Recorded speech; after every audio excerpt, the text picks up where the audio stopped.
Bahasa jiwa bangsa. Hilang bahasa, lenyaplah bangsa. Sini banyak tak faham. Sebut pandai tapi banyak ke tak faham.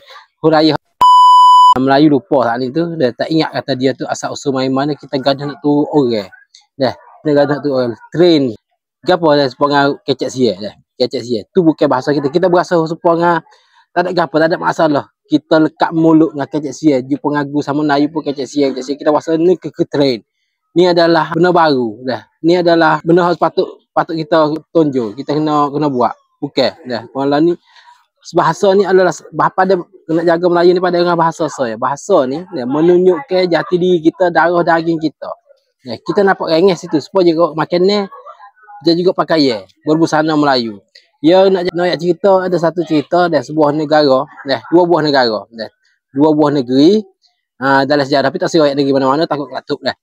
Dua buah negeri ni dia duduk pipat, duduk berebut tara, duduk berebut tara. Dua negeri ni berpanjangnya lama berpuluh-puluh tahun, dia tak boleh nak ukar, tak tahu hak tara siapa kerana tak ada antara hak cerak. Kalau tak ada situ dengan siapa PBB mai ukar masalah. Cara PBB ukar masalah tak ada payah kali. PBB dia ukar masalahnya, dia pergi turun di tempat dua negara dia berebut tu.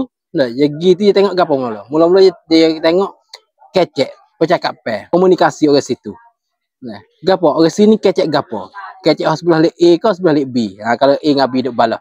Yang kedua pakai orang lek ning ni kebanyakan pakai supaya dengan orang sebelah lek A ke sebelah lek B. Yang ketiga dia tengok makan ni. Makan ni orang sini tempat hak dia berebut ni makan banyak ke orang makan ni hak biasa mana dah. Hak sebelah lek A ke sebelah lek B. Pakai gapo semua adat pergaulan gapo semua budaya gapo. Semua orang tengok situ. PBB tengok situ. Lalu setelah mana tengok sana tu orang kebanyakan berbudaya supaya dengan orang sebelah lek B. Keputusan PBB ambil keputusan negeri tu tempat dia berebut tu jadi hak sebelah lek B. Oleh A ni Allah. Sini kita dapat penting sini. Sampai tu puak kita lah ni dah. Kalau kita ada berebut orang tengok pakaian supaya dengan orang luar tak ada supaya Melayu dak. Makan ni semua makan ni sakum belakang kita makan lah ni. Makan ni orang atas ni belakang. Apa mana nak tunjuk Melayu? Pakaian pun dah. Lah ni pakaian ketak-ketak pakaian tu fashion ke apa ni tak ada pakaian Melayu. Pakai kecek pun super. Kecek kebanyakan kalau kita kecek lah ni dah. Kalau hok boleh kecek lagi pun banyak kita tak faham, tak mendalami bahasa-bahasa hok kita ada kecek tu. Sebab tu dalam Melayu ni penting. Dalam kecek Melayu ni penting. Penting mana? Kita nak kecek Melayu kecek jelah. Melayu mana sekalipun. Melayu Golok, Melayu Wen, Melayu Jalan, Melayu Tani, Melayu Sebaya, Melayu Kelantan. Ikutlah kita kecek. Asalkan Melayu je kita kecek. Tapi kalau lagi untuk kita nak menekat ke bahasa Melayu kita kecek tu, kita harus belajar lah, kita nak ngaji lah, kita cari pengalaman lah situ. Tapi yang Melayu, yang penting kita kecek. Jangan dia kata, tak kok Melayu lah kecek pelek apa gitu gini. Jangan. Asalkan dia kecek Melayu, tu tak apa dah.